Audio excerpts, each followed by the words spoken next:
Mesdames, Messieurs, bonjour. Juste pour vous informer que c'est le dernier jour du mois de janvier. Aujourd'hui, c'est le 31 janvier. Donc, les souhaits de bonne année, c'est terminé. Bonjour à tous et merci d'être toujours en direct sur Info TV dans le cadre de son grand débat quotidien, dans le cadre justement de cette messe quotidienne Espace Miné, 10h, 11h52. Analyse, commentaire, décryptage. C'est le triptyque fétiche qui conduit justement les échanges dans le cadre de ce programme. Ce programme nous amènera tout à l'heure du côté des kiosques pour avoir la température qui prévaut de ce côté. On marquera aussi un arrêt comme d'habitude sur la dénonciation du jour. Ce matin, arrêt majeur sur l'affaire Bokda au Cameroun. Quelqu'un dira, oui, ça y est, il a finalement été pêché cette nuit aux encablures de 2h du matin dans un motel du côté de Bonabéry. Au moment où nous parlons, il se trouve du côté de la DRPJ à Bonanjo. Oui, Bokda a donc été interpellé. Pour ceux qui nous regardent et qui ne savent pas de quoi il est question, il s'agit de ce présumé violeur en série au Cameroun. Des plaintes fusent de partout, des témoignages également. Ce matin, nous marquons un arrêt pour essayer justement de comprendre où en est-on. C'est quoi la suite avec l'affaire dite Bokda au Cameroun. Et pour cela, ils seront journalistes ce matin pour en parler. Ils seront juristes, ils seront consultants au canal 317 sur Canal Plus International. Parce que vous regardez Info TV, vous êtes des téléspectateurs privilégiés. On commence par accueillir donc ces amis qui sont déjà là. Samuel Bonjour, bonjour. Bonjour, parfait ici. Bonne année, puisque c'est la première émission de l'année 2024 à laquelle je suis convié. Cela fait donc un an que nous nous étions plus revus. Bon, on peut dire un an calendaire, mais pas un an dans le sens propre du thème. Mais je suis content d'être là et comme vous avez dit, c'est le dernier jour des vœux. Je profite pour donner mes vœux les meilleurs à toute l'équipe d'Info Télévision, au PDG Dieudonné Mveng, le très grand frère qui se bat pour maintenir ce produit très vendu et très vendable. Il se bat comme un beau diable. Oui, on aime c'est vrai qu'à l'époque, j'avais dit ça. Le diable se bat. Voilà. Et cet aîné m'a dit, non, moi je ne voudrais pas me battre comme un beau diable. On peut dire que c'est une formule consacrée. Tout à fait. Mais nous profitons aussi de l'occasion pour renouveler nos amitiés à tous les téléspectateurs d'Info Télévision. Vous savez, quand on a la chance de venir sur ce plateau aussi prestigieux, c'est aussi pour saluer des personnalités qui méritent d'être saluées. Ce matin, tu as une liste avec moi? Ce matin, non, pas une liste. Ils ne sont pas nombreux, on les compte au bout des doigts de la main. Moi, je profite pour saluer le directeur général du FECOM et toute l'équipe du FECOM.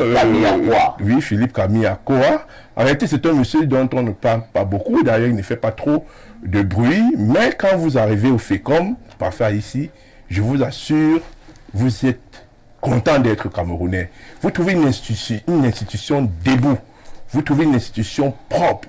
Vous trouvez une institution disciplinée où on travaille. Vraiment, il faut le dire, vous parliez hier de la CNPS. Malgré qu'il y a des coquilles. Vous nous suivez, hein? Oui, vous nous suivez en repérant. Vous savez, c'est une télévision qui monte et qui monte véritablement. Donc, nous sommes obligés de vous suivre.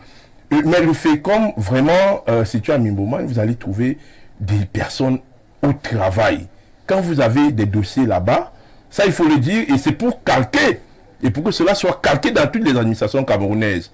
Vraiment, le directeur général, chapeau, pour avoir mis sur pied ce type de management vraiment du résultat. Pas plus de 7 jours pour qu'un dossier soit entré et sorti. Il y a une deuxième personnalité. Et vous savez, quand je l'ai dit, je ne peux que saluer qui de droit. Et quand je parle de qui de droit, vous suivez mon regard.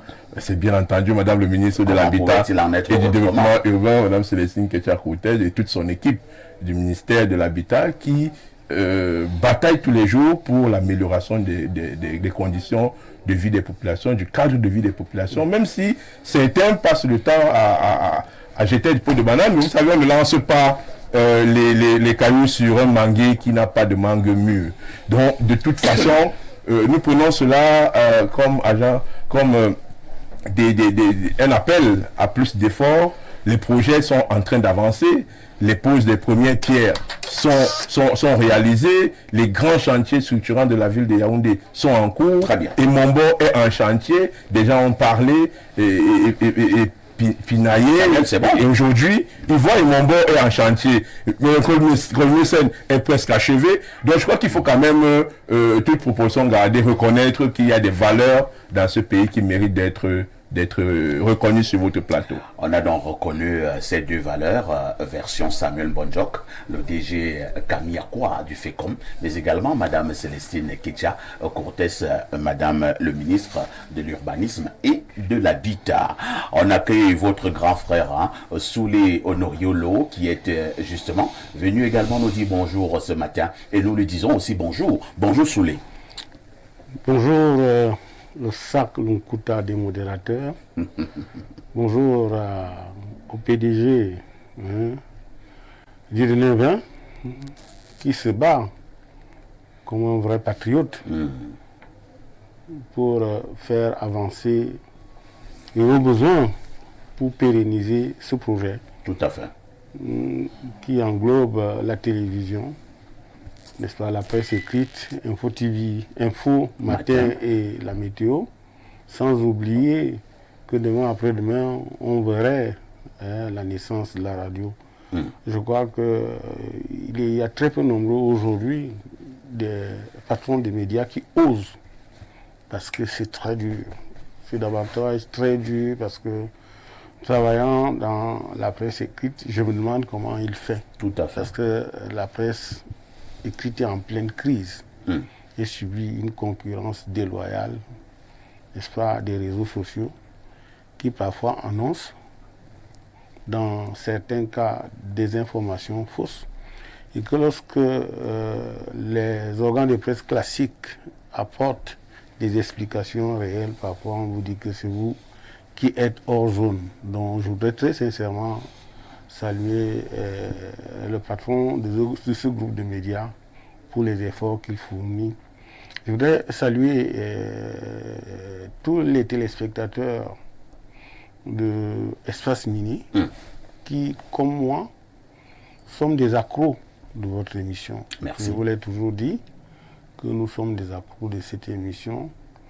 Et comment ne pas saluer celui qui marche avec son cercueil, qui est comme Timé-Vouna, le consultant. Ouais, le consultant qui est assez avant-gardiste et qui, en réalité, lorsqu'il porte la parole, on sent de par sa voix de stentor, de par ce qu'il dit, qu'il est sur le droit chemin.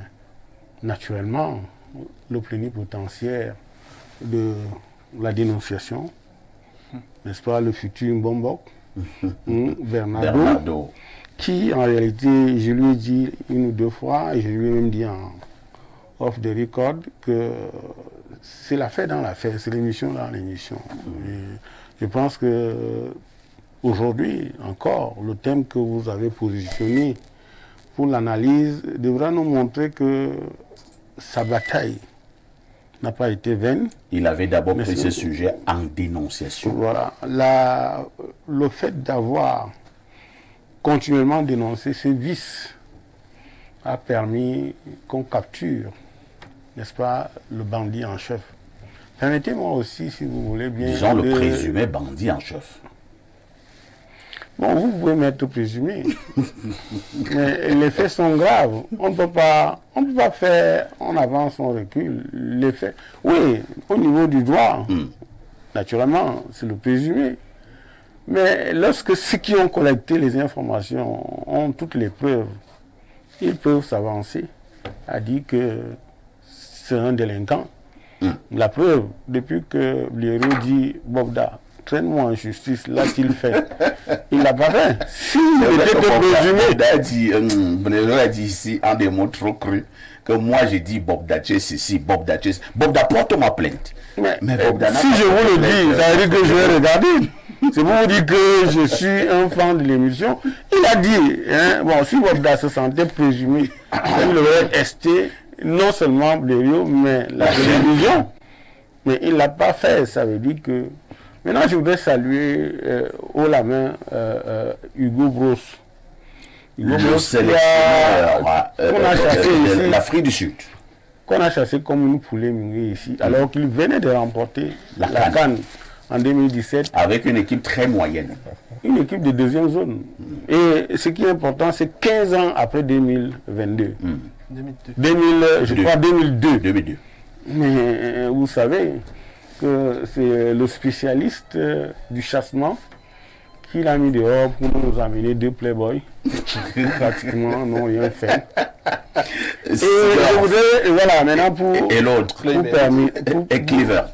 Ouais, donc, vous avez vu, quand vous avez vu le match Maroc-Afrique du Sud, c'est presque le bis repetita de Cameroun-Égypte en finale. N'est-ce pas? Où le gars a dit, vous faites comme ça, là, l'Égypte était fantastique, mais n'a pas pu passer. Et puis on parlait justement de football, et notamment de cette Coupe d'Afrique des Nations qui se déroule en Côte d'Ivoire. On connaît que vous êtes un observateur très averti, non seulement du football, mais également des phénomènes sociaux. Quel est le regard global que vous jetez quand même sur ces huitièmes de finale qui sont en train de s'achever, et surtout sur la prestation des Lions indomptables? Les huitièmes de finale sont achevés. Nous commençons les quarts vendredi, qui ont fait jouer vendredi et samedi. Maintenant, ça veut dire que, vous savez, quand je me réveille ce matin, après la défaite du Maroc, j'ai entendu un nouveau son des Égliséens dire, ah, dis donc, pourquoi tous les mondialistes ont été éliminés. Belle consolation. Voilà, et que les demi-finalistes, n'est-ce pas, la CAN au Cameroun, Burkina, Cameroun, Sénégal et Égypte ont été éliminés, que le détenteur de la coupe a été éliminé, c'est-à-dire une consolation pauvre, qui en réalité ne veut rien dire, parce que quand bien même les autres ont été éliminés, mais ils ont joué, le Maroc a joué, le Burkina a joué, le Sénégal aussi. Donc vous ne pouvez pas parler, vous ne pouvez pas prendre ça comme l'eau de consolation, une maigre équipe comme celui-là. Et je pense, j'espère que, même comme ce n'est pas, ça n'a pas été fait après la Coupe du Monde, on espère que cette fois-ci, il y aura tout au moins une reddition des comptes. Il y aura un bilan. Sur ce même plateau, c'était dimanche, j'ai suivi un de mes invités qui disait que la FECAFOOT n'a pas de compte à rendre au peuple. La FECAFOOT rend compte à sa hiérarchie qui est le ministère des Sports. Oui, j'ai entendu même le président de la FECAFOOT dire j'assume. J'ai entendu le sélectionneur manager dire j'assume. Et dit qu'il n'était pas coach. Bon, vous savez que il a pris un peu dans Raymond Domenech qui disait qu'il était sélectionneur, mais sauf que il n'était pas entraîneur, c'est ce qu'il a voulu reproduire. Mais attendez, l'attelage manager, sélectionneur, entraîneur n'a pas produit un effet concret. Okay. Donc ça veut dire que, en fait, on veut simplement nous dire que la nomination de ce type comme manager sélectionneur était une arnaque. Ah bon? Oui, c'était une arnaque, puisqu'il se découvre ne pas être entraîneur. Nous avons eu des coachs, nous avons eu les Hugo Bruce qui ont sélectionné, ils ont entraîné, ils ont créé un projet et ils l'ont fait implémenter, n'est-ce pas? L'autre dit qu'il avait un projet. Quel était le projet? Il n'a pas dit exactement ce qui a été le projet. Il dit qu'il a sélectionné des joueurs qui sont dans les clubs pour venir, n'est-ce pas, être ses collaborateurs afin d'amener très loin un projet. Quel était le projet? Et puis je suis un peu choqué d'entendre qu'on a mis à la disposition des gens beaucoup d'argent. 45 millions. Beaucoup d'argent, 45 millions pour une seule, pour chaque joueur, sans compter ce que les coachs et autres ont pris. Maintenant, le coach a le double de ce que le joueur a. Bon, maintenant, vous revenez... Ça suffit pour les coachs, Obama, 90 millions. Voilà, vous revenez, la queue entre les jambes. C'est-à-dire que dans un pays où la vie est trop chère, on s'apprête à hausser le prix du carburant, et vous dites, j'assume. Très simplement comme ça, qu'est-ce qu'on met dans j'assume? Quand le président de la Fédé dit qu'il assume, j'assume quoi? Il faut bien qu'on nous dise ce que tu assumes quand on sait que les joueurs ont été transportés, habillés, nourris. n'est-ce pas? Et ils ont eu ce que, en l'espace de 2 semaines, c'est que aucun fonctionnaire n'est après 30 ans. Et vous dites, j'assume. Et vous voulez qu'on laisse comme ça là? Parce qu'on est dans un pays de Biakaba, on a la Djum de Gabo. Ce n'est pas possible. Il faut bien nous expliquer ce qu'on met dans j'assume.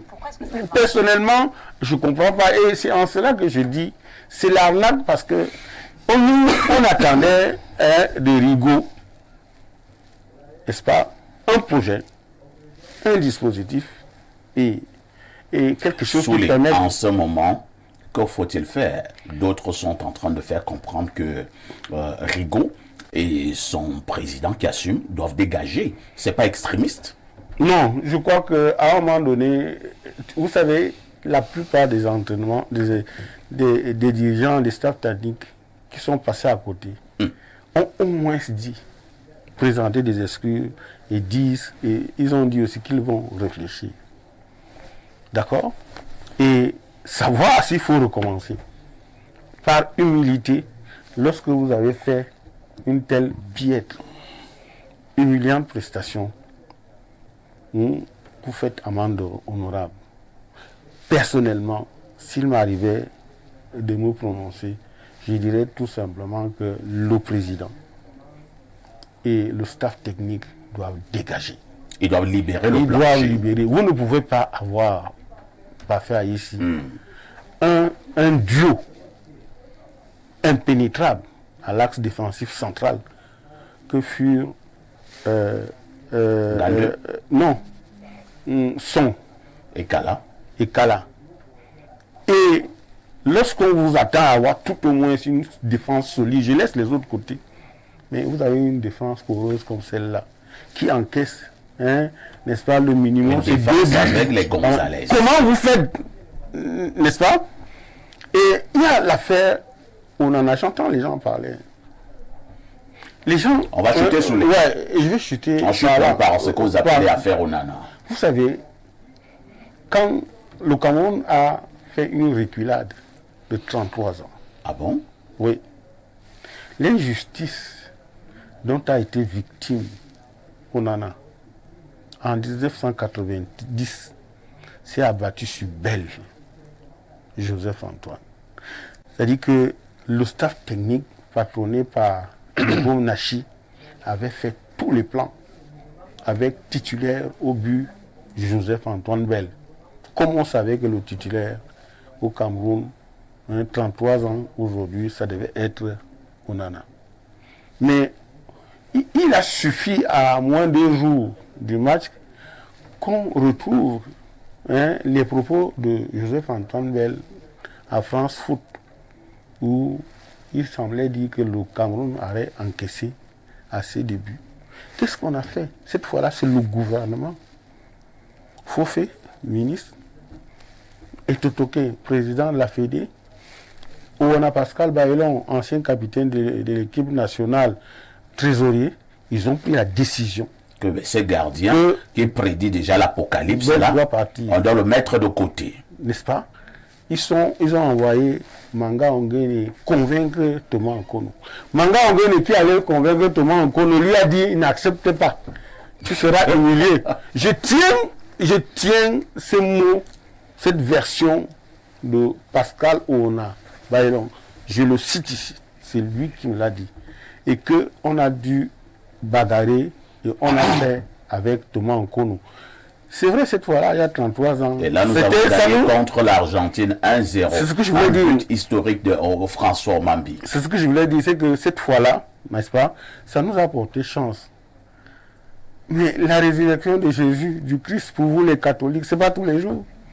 Tous les jours ne sont pas dimanches.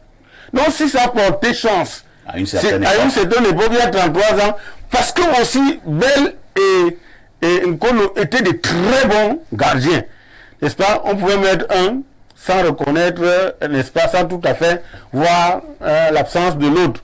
Mais vous ne pouvez pas, et vous l'avez bien dit ici tous les jours, prendre un gars qui est sous la pression, qui joue des matchs de pression comme Onana. Et, n'est-ce pas, vous le mettez sur le banc de touche. N'est-ce pas? Vous prenez un type qui est la doublure d'un garçon de 18 ans. n'y a qu'au Cameroun qu'on voit ça. Et c'est pour ça que... Attends, c'est pas différent de la sorcellerie? Vous savez qu'on est dans l'irrationnel. Donc le Cameroun joue, n'est-ce pas, de deux côtés, le rationnel et l'irrationnel. Et dans ce coup-là, c'est l'irrationnel qui a... Merci. Je chute en disant... Je chute en disant que je souhaite, si les Camerounais, la campagne foireuse, les 27 lions et le staff technique m'écoutent, qu'ils enlèvent chacun même 5 ou 10 millions, qu'ils versent dans les associations d'œuvres caritatives. N'est-ce pas? On va momentanément oublier qu'ils nous ont bluffés. Ils ont fait un hold-up sur la fortune publique. S'ils m'écoutent, mais comme je sais que vous êtes fort, vous êtes en contact avec certains, transmettez-leur cette doléance. Qu'ils enlèvent un peu. Ils sont tous pratiquement des professionnels. N'est-ce pas? Les seuls qui peuvent en souffrir, c'est Ateba et l'autre. Hein? Parce que un jour, on fera le bilan pour montrer qu'il y a eu monnayage des places. Ah bon? Oui, il y a eu monnayage. Très grave. Non, c'est pas très grave. Aucune preuve sous les. On a donné l'argent à qui? Moi, je n'ai pas de preuves. On a donné l'argent à qui? Je dis bien qu'il y a des gens qui ont payé la sélection. Qu'est-ce qui vous dit qu'Abouganga les gens n'étaient pas blessés avant de rejoindre ce groupe? C'est trop facile de nous dire qu'il a eu tel exercice, il s'est blessé et il n'est pas apte pour le Vous pensez que nous étions encore dans l'arnaque? Mais ce n'est que l'arnaque perpétuelle. Les gars là ont payé cher leur place. Et c'est pour ça que ceux qui ne voulaient pas jouer les Tinda, à savoir être des bénis oui, vous croyez qu'on n'a pas sélectionné Tchoupo, pourquoi? Parce que son père est trop regardant sur les rangs. Et ils sont nombreux qui disent que non, c'est notre argent, on ne peut pas. Merci Soulé. Que des déclarations de Solo Noyolo ce matin. Accueillons rapidement le sucre national. Bernardo Basson, bonjour. Bonjour, parfait. Ici. Comment tu vas? Je vais très bien ce matin. Bonjour au panel et bonjour à tous ceux qui nous reçoivent chez eux ce matin. La journée internationale de quoi au mondial? La lèpre. Ah, la lèpre. Aujourd'hui, c'est la journée mondiale terrible maladie contre la lèpre. Oui, vous savez, il y a plusieurs formes de lèpre. Il y a la lèpre tuberculoïde, celle qui ampute souvent les organes, les membres de certaines personnes. La lèpre lépromateuse, qui est caractérisée par des boules sur le corps, etc. Donc, il y a plusieurs formes de lèpre. L'OMS a consacré le 31 janvier comme la journée mondiale de lutte contre la lèpre et de prévention, dont la première cause est héréditaire, malheureusement. Donc, il est compliqué de travailler à prévenir une maladie héréditaire, mais il y a quand même des avancées qui sont faites et surtout il y a des traitements. Donc j'adresse un bonjour en sortant à tout le personnel de l'hôpital Jameau, qui a un centre de traitement des maladies rattachées de la lèpre en général, et donc on espère que ceux qui sont là-bas essaient d'avoir le meilleur suivi possible et pourront nous revenir en forme très bientôt. C'est vrai que je n'ai pas mené une enquête, mais là je fonctionne par observation. J'ai la nette impression quand même que les lépreux sont de plus en plus moins nombreux. À l'époque, il y a 20 ans, 25 ans, ils étaient nombreux en ville. Vous ne pouvez pas faire 50 mètres sans trouver un ou deux lépreux. Ils avaient même des endroits où ils s'asseyaient. Je ne sais pas si on les a chassés, voilà, pour qu'on ne les retrouve plus. Mais j'ai l'impression qu'ils sont devenus un peu rares. Il y a de vraies avancées déjà dans le domaine de la médecine, ça il faut le noter. Mais aussi, l'espérance de vie des lépreux est particulièrement faible. Les lépreux meurent généralement très tôt.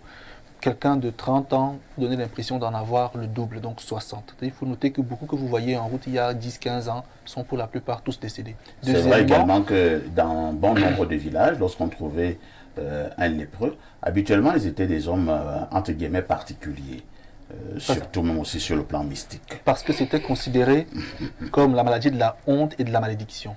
Pourtant, ce n'est pas toujours le cas. Alors qu'une maladie ne saurait être une malédiction. C'est une maladie. Maintenant, dans certaines... Beaucoup ont des costumes et cravates, ils sont plus malades que des lépreux. Clairement. J'en connais certains? Oui. Un exemple? Non.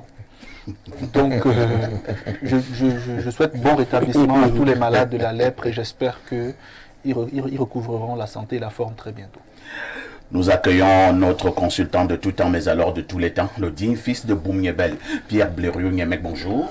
Bonjour, parfait ici, bonjour à votre panel, bonjour à nos millions de téléspectateurs. Je suis heureux d'être parmi vous ce matin. Vous savez, je ne change pas. Vous n'êtes pas comme le caméléon. Je ne change pas. Je suis le même Je ne change pas. J'ai un ami qui m'écrivait très poliment il n'y a pas très longtemps sur la question Bobda. Il a essayé de me distraire. Ah bon?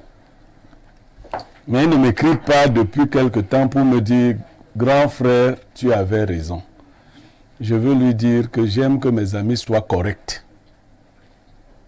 Qu'ils reconnaissent que nous avons poussé les autres à parler et que ça a bougé. Et c'est comme ça que les gens devraient faire. J'ai rendu hommage à un certain nombre de personnes qui ont compris le message. Il y a une dame qui est influenceuse, elle vit en Europe, on l'appelle la baronne suisse. Pour ceux qui suivent les réseaux sociaux. C'est une fille bamiliquée. Mais je l'apprécie particulièrement. Pourquoi? Parce que des fois, quand elle fait ses lives, des gens essayent de lui écrire inbox pour lui dire que non, ne parle pas comme ça, c'est un de nos frères. Et c'était le cas sur l'affaire Bobda. Elle a répondu à celui-là en direct. Ne me dis plus ça. Ne me dis plus ça. Ne tente même plus de me dire ça. Vraiment, si quand les gens vont au village, on leur dit, même si ton frère tue quelqu'un là-bas à Douala ou à Yaoundé, rentrons ici, on va résoudre ça ici au village. C'est faux, ce n'est pas la République. Ce n'est pas la République. Pierre Birlot, c'est un sujet inscrit à l'ordre. Non, je ne parle pas du sujet. Je parle d'une mentalité. Ah, moi, je ne parle pas du sujet. On est déjà ensemble en République. C'est pour cela que quand vous avez un duo, le genre qui mismanage, c'est comme ça que les Anglais disent, la FECA foot. Vous voyez plein de bassins ici, partout, réalisateurs et autres, qui quand je parle de tout font comme, bon, mais je continue. Vous voyez? Donc, il y en a même qui menacent, il y en a qui appellent. Moi, je dis souvent, bon, toi, tu peux éteindre les appareils, mais moi, je vais parler ici. Vous voyez? C'est comme ça, quand ton frère fait mal, tu l'amènes ici, tu l'exposes. On va veiller à ce que Eto'o ne remplace pas par un de ces coquins. Parce qu'on ne peut pas remplacer la lèpre par quelle est l'autre maladie? La tuberculose. Actuellement, le coquin que Eto'o veut nous proposer, je vous révèle que c'est quelqu'un qui est dans de graves difficultés financières. En quittant le Cameroun il y a quelques 2 années, il a fait l'objet d'une interpellation à la PJ. On l'a laissé parce que c'est une icône du football. Vous voulez parler de qui? Donc on ne veut pas des gens d'une moralité douteuse. Donnons-nous l'information. Parfait, Vous faites dans les devinettes? Oui, pour ceux qui me suivent, ils comprennent. Non, ils ne parce que comprennent depuis rien. hier, j'en parle. La télé n'est pas mystique. Non, depuis hier, j'en parle. Hier, j'ai donné le nom. Rappelez-nous la répétition de la Donc, des études. Il le traîne, il a amené dernièrement à la Coupe d'Afrique. Ce jour-là, il occupait. Il est très attaquant, grande de taille, costaud. Il marquait beaucoup de buts. Bon, il retournait même comme ça. Contre la France. Contre la France. Donc, nous refusons. Il a fallu nous refusons les gens à la moralité douteuse. Les gens disent qu'il a fait de bonnes études. Ça, c'est une chose. Mais le management appelle à la fois 2 qualités. Les qualités techniques et les qualités morales. On lui prête des qualités techniques, d'accord, mais les qualités morales lui font défaut. C'est compris. Or, à son, les 2 qualités faisaient défaut. Parce qu'un gars qui part construire sa maison sur le terrain de sa femme, c'est que ça ne va pas bien. À partir de là, les sages Bassa auraient compris que notre enfant-ci a des problèmes. Quand on lui dit que tu n'es pas coach, il dit hey, je ne suis pas coach. Ça, c'est la honte. Tu es quoi? Un sélectionneur manager. Ça veut dire quoi? Qu'il manage et sélectionne. Donc, voilà l'arnaque. On ne veut pas laisser ça continuer. Les pays sérieux comme la Côte d'Ivoire ont chassé en pleine compétition un arnaqueur. Et il a été remplacé immédiatement. Il faut dire, pour chuter, bon, je veux d'abord rassurer tous les églisiens. Je suis jaloux. je suis aigri, je suis haineux. Ça, c'est déjà établi, donc ne me rappelez plus ça. Ça, c'est ça. Ok, donc ça, c'est posé déjà là.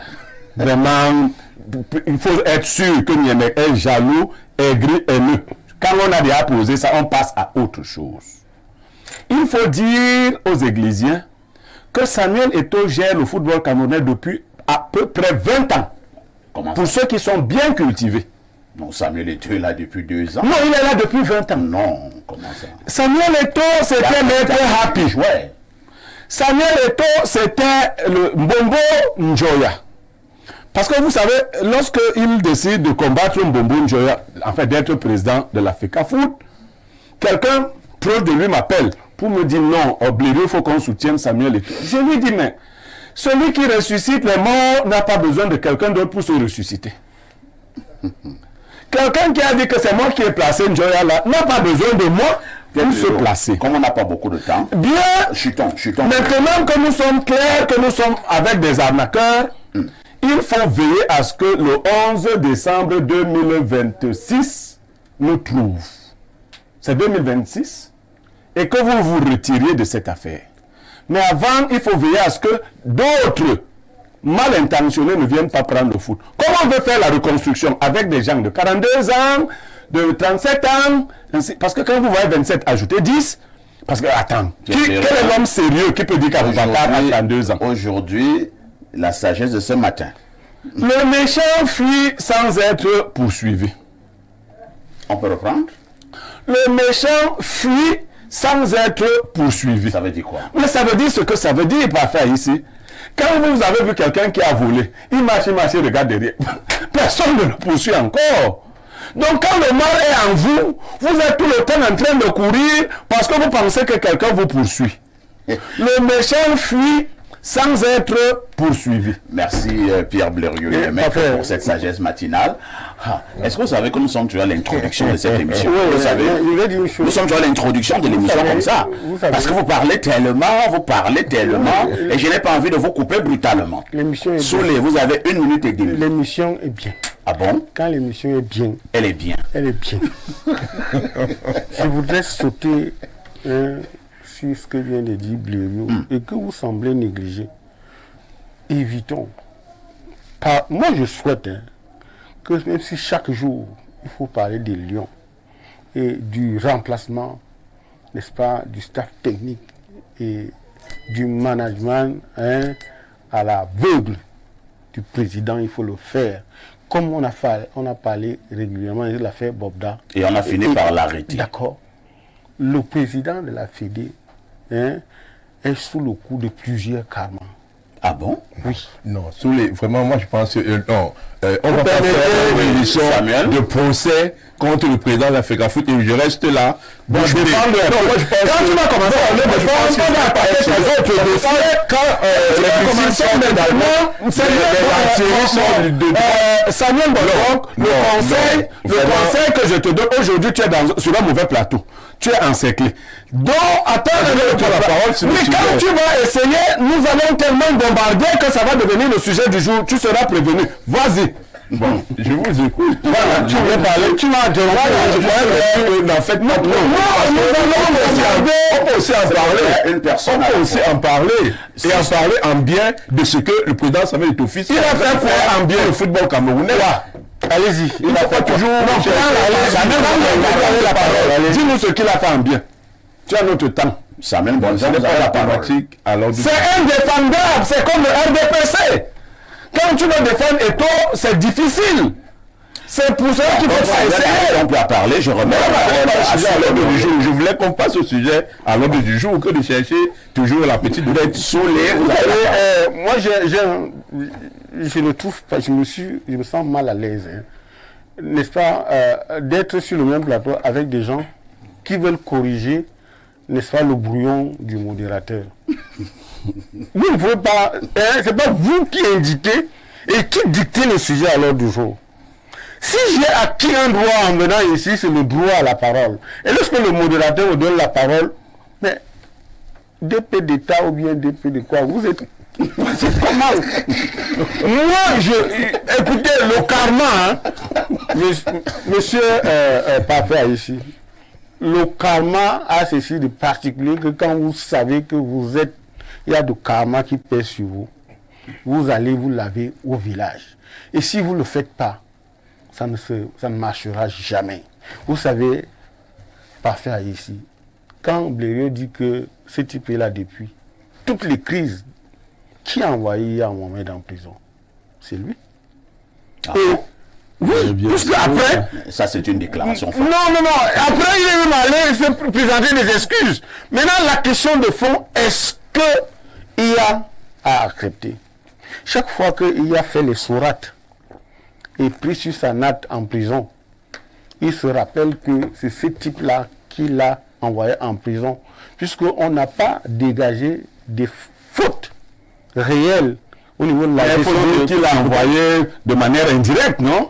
Pas, attendez, tout à l'heure, quand vous parlez de Bobda, vous dites direct, non? Non, mais moi je veux Bobda. Bon, moi ce que je voudrais dire, c'est que, vous savez, hein, le karma c'est quoi? Le karma c'est quoi? Le karma c'est quoi? C'est que, ce n'est pas une histoire de méchanceté.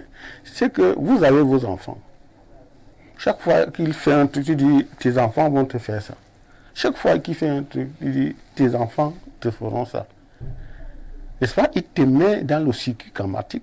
C'est pour ça qu'aujourd'hui, président de la Fédé, il rencontre, n'est-ce pas, des volte-face. Donc, selon vous, il paye un karma. C'est ça que je suis en train de dire. Ah, d'accord. Le deuxième, je vais laisser les autres, c'est avec la bataille du capitanat et toutes les autres choses qui se sont passées.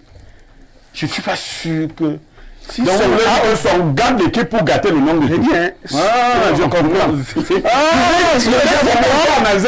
vais simplement dire que si Rigaud a souffert sous Samuel Eto'o, il dit souffert. C'est vrai, il y a un attelage aujourd'hui. Ils sont le binôme. Mais est-ce que... il a oublié, si son a oublié, a-t-il pardonné? On a compris sous les. On va vous inviter prochainement lorsqu'on prendra ce sujet à l'ordre du jour. Hein. On se posera la question de savoir si Samuel Eto'o est en train de payer une sorte de karma. Et là, on va vous inviter. Vous aurez un peu plus... Il serait plus démonstratif. D'accord. Et vous verrez. À tout de suite pour la suite. Patrick Bala, bonjour.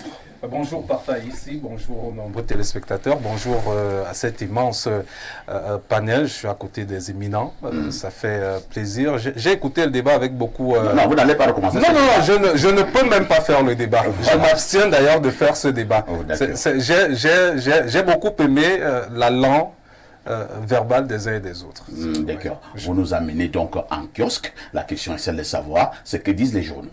Eh bien, les journaux de ce jour vont nous conduire du côté d'Info Matin, le quotidien qui est d'ailleurs en kiosque pour parler de plusieurs entreprises, notamment Congelcam, Sodecotton, le port autonome de Douala, SCR Maya, MTN Cameroun et NHPC, qui font donc partie du top 6 des entreprises camerounaises les plus performantes selon la Commission bancaire d'Afrique centrale, COBAC en abrégé. Eh bien, ces entreprises ont obtenu le statut de société de grand standing et d'importance nationale en raison bien sûr de leur poids particulièrement élevé dans l'économie de notre pays. C'est une information contenue à la page 3 de ce journal. Avec la météo, le trait hebdo d'information, d'enquête, d'analyse et surtout de reportage, on s'intéresse à l'éducation, davantage à l'année scolaire 2023-2024. Le MINJUB fait donc une évaluation à mi-parcours. Ceci au cours d'une réunion qu'il a présidée, c'était le 30 janvier, donc hier, ici à Yaoundé. Le ministre de l'Éducation de base, le professeur Laurent Serge Etunzingwa, a prescrit aux responsables des services centraux et déconcentrés de son département ministériel la mutualisation des efforts pour l'atteinte des objectifs escomptés. Information à retrouver ce matin en page 3. On parle également d'éducation avec le témoin qui revient sur la situation des enseignements secondaires. Selon le témoin, il faut ramener la levée des couleurs à 7h30. Ceci alors que les chefs d'établissement dans les lycées d'enseignement général ont, comme s'il s'était passé le mot, imposé cette levée de couleurs le lundi à 7h. Les élèves et parents ne savent plus à quel se vouer, ce d'autant plus que à cette heure-là, il y a d'énormes embouteillages. Ceci, on fait donc référence à ce qui s'est passé au lycée des Touguébé pour espérer ramener donc cette levée des couleurs à 7h30. Parlons de Cameroun Tribune, le quotidien à capitaux publics, qui nous conduit du côté du palais de l'Unité avec cette délégation tchadienne qui est allée rendre visite au président de la République, Paul Biya. Ceci sous la conduite du ministre d'État, secrétaire général de la présidence de la République sœur du Tchad, Mahamad Hamad. Des hauts dignitaires également tchadiens sont allés porter hier un message spécial du général Idriss Déby Itno à son homologue et frère, le président Paul Biya. Information à retrouver de la page 2 à la page 3 ce matin. Le jour, le quotidien bleu d'Aman Mana s'intéresse au football avec ses relations tendues entre le gardien de but de Manchester United, André Onana, et Samuel Eto'o, président de la Fédération camerounaise de football. Et d'ailleurs, le jour nous fait donc savoir que Onana envisage à prendre sa retraite internationale, ce qui serait une seconde retraite internationale après la première annoncée pour le gardien de but camerounais. Et justement, on parle de cette sélection nationale avec Samuel Eto'o, selon le quotidien bleu. Le jour, le président de la FECAFOOT qui veut garder Rigobert Song comme entraîneur des Lions Indomptables. On va retrouver le messager de Fopius Ndjaoui qui est également arc-bouté sur cette actualité de la Fédération camerounaise de football et s'interroge sur la capacité de Samuel Eto'o à diriger cette fédération. Lire d'ailleurs la chronique ce matin de Cyril Tchamba qui revient sur l'élimination précoce des Lions Indomptables du côté de la Côte d'Ivoire. Le messager en sa grande une s'intéresse aux hydrocarbures, comment l'argent est détourné. Une enquête est faite d'ailleurs par le député Cabral Libi qui décrit les mécanismes utilisés par certains hauts commis de l'État pour spolier l'économie camerounaise des revenus des produits pétroliers. Information contenue à la page 3. On parle donc de cette nuit de cauchemar du côté de Mutation, c'est dans la ville de Boya, avec cette attaque terroriste entre lundi et mardi qui a fait un mort et d'importants dégâts matériels. Selon Mutation, les assaillants s'insurgent ainsi contre le boycott du mot d'ordre de ville morte. Information à retrouver à la page 5 de ce journal. L'Œil du Sahel parle ce matin de ce document de la cartographie de la préfectorale au Cameroun, à retrouver donc en page 3. Et bien sûr, on parle également de l'économie ce matin avec Slim Kalbous qui nous fait savoir que les universités africaines doivent s'ouvrir au monde économique. Ceci dans une interview exclusive accordée au quotidien L'économie. Le recteur de l'agence universitaire de la francophonie, AUF, parle donc de la nécessité d'adapter les curricula de formation aux besoins de développement. Information à retrouver en page 3 de ce journal. On va terminer avec la nouvelle expression qui s'intéresse ce matin à la localité de Toboro. C'est donc dans la région du Nord Cameroun qui est plongé dans une tension palpable plus de 24 heures après qu'un adjudant de gendarmerie ait abattu froidement 4 civils lors d'un contrôle routier. Les victimes n'auraient pas accepté de payer ce qu'on peut qualifier de dîme. Et d'ailleurs, c'est la grande une. Pour 500 francs, un gendarme abat 4 civils. C'est donc avec cette information qu'on referme cette revue de presse. Nous sommes mercredi, acte 3 sur Info Télévision. Merci Patrick Bala pour toutes ces informations. Le fait saillant de l'actualité ce soir au 19h et au 20h. Eh bien parfait, ici on va rester dans le sillage de la Coupe d'Afrique des Nations. Vous le savez, les gros ont été éliminés. Davantage des équipes classées dans le top 4 en 2021 au Cameroun. Le Sénégal, le champion en titre, le vice-champion, la les pharaons d'Égypte, le troisième le Cameroun et les étalons du Burkina Faso hier. Une note historique également, c'est que tous les quarts de finalistes de la dernière édition ont été tous éliminés et toutes les personnes qui n'étaient pas qualifiées pour les quarts de finale lors de l'édition au Cameroun ont été qualifiées pour ces quarts de finale. C'est historique, c'est la première fois que cela se vit dans une phase finale de Coupe d'Afrique. Patrick Bala. Parfait ici. À demain 10h. À demain, parfait ici. Lorsque Patrick Bala nous parlait tout à l'heure, on a vraiment reçu beaucoup d'informations. Il y a une information qui sort quand même du commun là. Ce policier qui aurait donc abattu 4 personnes pour une affaire de 500 francs CFA. Je pense qu'au sortir de cette émission, je vais chercher plus amples informations. Nous disons également bonjour, un bonjour très particulier à notre correspondant du côté de l'Angleterre. Il s'agit de Maurice Aïssi, qui est donc correspondant Info TV à partir de l'Angleterre. Il travaille également du côté de Chelsea. Bien les choses également à M. Dikoumé, qui est également de ce côté-là, qui est également un fan d'Info TV. À tout de suite pour la suite. Bon retour sur ce plateau. Cette fois-ci, c'est pour prendre la dénonciation de ce jour. Bernardo Basson. Parfait, ici, aujourd'hui, du côté de Ngaoundéré, une situation pose problème. Un étudiant, dont je vais taire le nom pour le moment, est inscrit en faculté de médecine dans la section des vétérinaires. Il doit en principe soutenir au cours du mois de février. Depuis le mois de novembre, ils ont terminé les stages pratiques. Une de ces notes n'a pas été rendue publique par un enseignant, ce qui l'empêche de soutenir. Il s'est rapproché de la hiérarchie pour demander. Et là-bas, après investigation, on lui a fait comprendre que c'est pour un problème de femme. Donc, il a courtisé et il a eu une liaison avec une étudiante qui séduit particulièrement l'enseignant. L'enseignant est amoureux de l'étudiante et il empêche l'étudiant de soutenir. On lui a dit, va demander pardon à l'enseignant. Il est allé, il lui a demandé pardon. Jusque-là, rien n'y fait. On lui demande de patienter. Il dit, ok, je patiente, mais tous mes camarades vont soutenir en février. Moi, je ne vais pas soutenir en février pour une affaire que je ne comprends pas. L'étudiante en question, je ne sais même pas de laquelle vous parlez. J'ai demandé peut-être pardon parce que je me disais que ça pouvait me libérer. Donc, il est particulièrement embêté par la situation. Il risque de ne pas soutenir. L'enseignant ne publie toujours pas sa note jusqu'à présent. Je dis bien, on est en Ngaoundéré. Et donc, il a souhaité ce matin que je dénonce cela pour dire que selon lui, c'est un abus manifeste. Attends un peu, c'est dans une institution privée ou bien c'est à l'université de Ngaoundéré? Faculté de médecine de Ngaoundéré.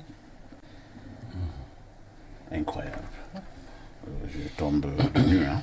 Alors, Samuel Bonjour, vous avez suivi cette dénonciation, une affaire de femme qui bloquerait un étudiant de la faculté de médecine de Ngaoundéré. Faculté de médecine vétérinaire de Ngaoundéré. Non, il faut particulièrement féliciter Bernardo pour la qualité de ces dénonciations qui permettent de mettre au bout du jour véritablement les problèmes fondamentaux de notre société. C'est ahurissant, c'est-à-dire c'est incompréhensible. Mais je crois que dès que cela est dit ici, aujourd'hui même, ce problème sera résolu. Parce que le ministre de l'enseignement supérieur, professeur Jacques Famdongo, que je connais quand même un peu bien, quelqu'un d'assez pragmatique, grand chancelier des ordres académiques, va prendre ce problème à bras le corps. Et le recteur de l'université de Ngaoundéré, le nouveau recteur, puisque la dame est partie à la retraite, doit véritablement sauver l'image de cette institution. Si c'est véritablement ce problème de femmes qui bloquent les notes de cet étudiant et même sa soutenance, c'est incompréhensible, c'est inadmissible. Et je crois qu'il aurait fait une requête, il devrait faire une requête auprès de le chef d'établissement, puisque là, on parle d'établissement, l'étudiant devait faire une requête en bonne et due forme. S'il l'a fait, c'est inadmissible que la requête n'est pas aboutie, ou bien que les motifs du rejet de sa requête, ou bien donc il y a cette procédure qui doit être respectée. Et s'il est véritablement avéré que c'est une histoire de femme, un brillant ouvrage a été produit par le professeur Emmanuel Pondi sur l'harcèlement à l'université, qui était un ouvrage de sensibilisation des enseignants sur cette pratique qui perdure quand même, parce qu'en réalité, c'est une pratique que nous avons vécue même quand nous étions à l'université. Mais nous pensons qu'aujourd'hui, avec l'évolution du monde, avec l'évolution de la technologie, vraiment, cela doit être de moins en moins fréquent dans nos institutions. C'est regrettable, mais cette dénonciation est la bienvenue. Je crois qu'aujourd'hui même, ce problème doit trouver une solution. Merci. Bernardo, une petite question encore. La dame qui serait à l'origine de cette catastrophe, vous mettez les guillemets à catastrophe, elle est également étudiante dans la même institution? Le jeune homme, c'est pas lui qui m'a contacté. Oui. Ce sont ses camarades de promotion qui s'insurgent, qui ont estimé, puisqu'il n'arrive même pas à parler, dépité par la situation. Ces camarades ont constitué un collectif et ils m'ont contacté, ils m'ont téléphoné. Et la jeune dame donc? Lui, il ne sait pas de quelle dame on parle. Donc, lui, il ne sait même pas de quelle dame. L'enseignant l'accuserait? Certainement, l'enseignant et ses collègues ont discuté, ou possiblement, je ne sais pas. Et il aurait fait savoir à ses collègues que la raison pour laquelle l'étudiant est bloqué, c'est celle-là. Et donc, c'est pourquoi, au niveau de la hiérarchie, on a fait comprendre à l'étudiant que cet enseignant, quand vous avez un souci qui est de nature, qui porte sur la hiérarchie qui dit ça à l'étudiant. Et c'est lui qui rapporte le fait à ses camarades, qui décide donc de l'appeler. Il a donc procédé à la requête, il a fait des demandes, demandé à rencontrer la haute hiérarchie. À chaque fois, on lui dit non, elle est occupée, il est occupé, il n'est pas là, il n'y a personne jusqu'à présent. Très bien. Sous le Honoriolo, votre commentaire. Je crois que le DP d'État vient de dire que le ministre Sam Ndongo devrait prendre, n'est-ce pas, possession de cette affaire. Et nous pensons que c'est une affaire grave. Pour une question de NST, on veut bloquer l'avenir, n'est-ce pas, d'un étudiant. Pour une question de quoi? Note sexuellement transmissible. NDLR. Donc, je crois que ce que dit la dénonciation, elle ne date pas, et ce n'est même pas l'exclusivité des universités, toutes les autres institutions, les IPS, les écoles de formation, même au lycée. Mais avant même, vous savez qu'à une époque, il y avait des grandes filles au lycée. Tout à fait. Avant qu'on ait aujourd'hui des bambins de 15-16 ans. Mais même jusqu'à dans les classes de première, terminale, dans les classes des atouts. Voilà, dans les classes de première et terminale, pour celles des filles qui étaient précoces, elles étaient la propriété, n'est-ce pas, des enseignants, des prédateurs. Ce monsieur à l'université est un prédateur. Et je ne comprends pas comment est-ce que le top management, le staff dirigeant de cette université ne veut pas prendre le bras à bras le corps. Vous demandez... C'est-à-dire qu'on me fasse comprendre que c'est la hiérarchie de cet établissement qui dit au jeune homme que apparemment vous avez un problème de femme avec votre enseignant, allez lui demander pardon. Attends, comment la hiérarchie d'un établissement peut fonctionner de cette manière? Si cela est vrai. En réalité, tel que Bernardo dit, la hiérarchie a dit, vous avez des soucis avec l'enseignant. Allez le voir. Voilà un staff dirigeant qui, au lieu de prendre à bras le corps et de sauver l'avenir de l'étudiant, renvoie l'étudiant voir un enseignant, voir son bourreau. Vers le bourreau. On est dans l'univers kafkaïen. Oui, l'histoire des femmes. Vous savez, on avait sûrement calomnié Joseph K. Mais ça, alors qu'il n'avait rien fait, il fut arrêté un matin. C'est dans le procès de France, c'est quoi que c'est France Kafka, oui. C'est le même contexte. C'est parce que c'est pour ça que je parle d'un univers kafkaïen. Comment voulez-vous que cet étudiant, qui ne fait que demander sa note, que l'enseignant lui donne 0? Voilà. C'est ça. Et alors, qui dit que sa feuille de composition a disparu. Ou alors, tu lui donnes une sous-moyenne, mais qu'il soit capable d'expliquer. N'est-ce pas? Sur un brevet. Parce que ça ne finira pas. Parce que s'il donne 0, il devra s'expliquer pourquoi ces garçons à 0. Voilà. S'il lui donne une sous-moyenne, il devra toujours s'expliquer. Mais on doit avoir la copie. Et pour une affaire comme celle-là, comment est-ce que on connaît le type à son bulletin de notes? Il y a une note qui manque. On connaît l'enseignant. Mais on ne met pas la pression sur l'enseignant pour qu'il délivre tout au moins une note. Et on est dans une histoire où... Mais finalement, qu'est-ce qu'on veut? Mais il a besoin, il a raison de dire... Vous savez, moi j'ai vécu une situation, on m'avait appris qu'il y a un type là qui se balade sur les plateaux. Il avait mis la pression sur une dame qui aujourd'hui, qui a soutenu, que j'ai rencontré, qui était un grand médecin, qui était la fille d'un colonel. Jusqu'au jour où le colonel avait posé l'arme, dit qu'il va abattre ces messieurs. N'est-ce pas?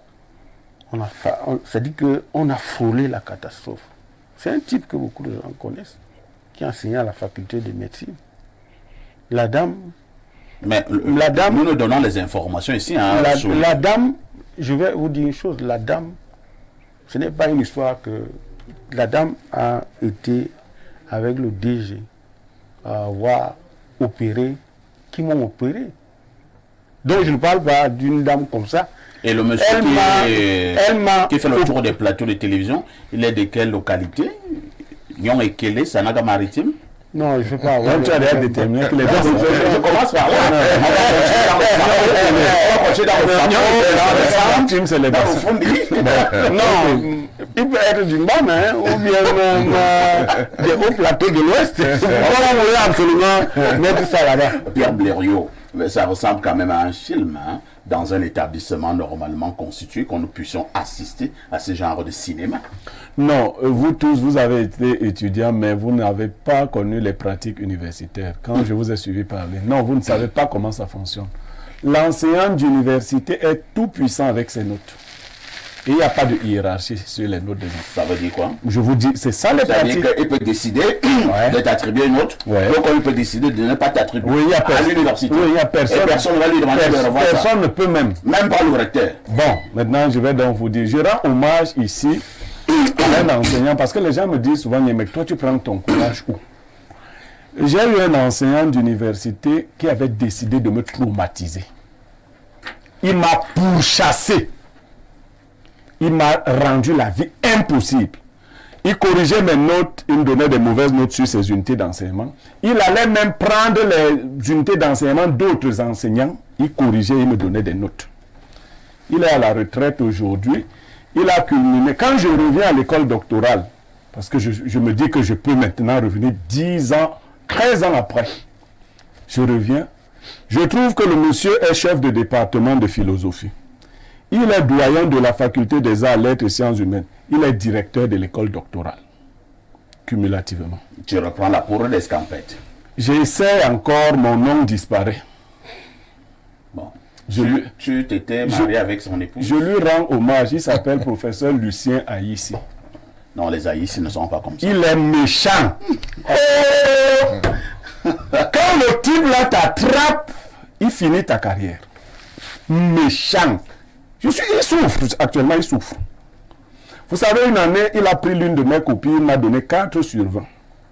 Or, l'enseignant qui devait corriger cette unité d'enseignement, sénateur aujourd'hui, s'appelle Omar Mazadou. Omar me rencontre, il me dit, le professeur Mazadou me rencontre, il me dit, mais tu as performé, hein, comme toujours d'ailleurs. Je lui dis, mais prof, tu t'amuses, j'ai eu 4. Il dit, comment? Je lui dis, j'ai eu 4. On entre dans les vérifications. On trouve que ce n'est pas Omar qui a corrigé ma copie, C'est Lucien Aïssi qui l'a corrigé. Je le dis pour que s'il est content, qu'il est fâché, il me porte plainte. Vous savez, le chef de département s'appelait Guillaume Bouélé. Guillaume Bouélé fait sortir ma copie et il demande au feu professeur Monondiana de la recorriger. J'ai 14. Incroyable. Et le professeur Monondiana est celui qui a formé Lucien Aïssi. Vous savez, l'un des cadeaux qu'il a donné au professeur Monondiana quand il est devenu chef de département, non. Il lui a retiré tous les cours.